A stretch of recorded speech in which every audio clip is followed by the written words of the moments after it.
হরে কৃষ্ণ মহাপ্রসাদে আপনাদের স্বাগত। কেমন আছেন আমার প্রিয় বন্ধুরা?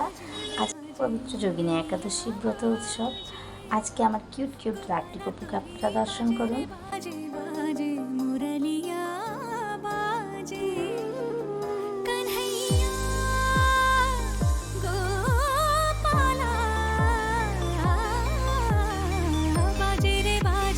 আমার ছোট ছোট কিউট কিউট বন্ধুদের বলছি, তোমরা যারা একাদশী করতে চাও তাদের জন্য আছে আমার কাছে একাদশীর অনেক মেনু।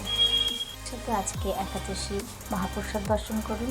আমি একটু আলু সবজি, আলু কুমড়োর সবজি আছে, একটু লেবু আছে, কুট্টুর পাকোড়া আর আছে আম, আঁশফল। আচ্ছা, কার কার এই একাদশী প্রসাদ দেখে একাদশী করতে ইচ্ছা হচ্ছে আমাকে প্লিজ কমেন্টে লিখে জানিও। তাহলে আর দেরি কেন, একাদশী ব্রত শুরু করে দাও। এত প্রসাদ, এত আয়োজন, সবই তো তোমাদেরই জন্য। মাসে তো মাত্র দুটো একাদশী ব্রত, পালন না করলে হয়? আজকে একাদশী মহাপ্রসাদের প্রস্তুতি আপনাদের কেমন লাগলো প্লিজ আমাকে কমেন্টে লিখে জানাবেন। যদি আপনাদের একটু ভালো লাগে তাহলে প্লিজ একটা লাইক দিয়ে ভিডিওটা শেয়ার করে দেবেন। আজ তাহলে এই পর্যন্তই, আবারও দেখা হবে খুব শীঘ্রই। হরে কৃষ্ণ।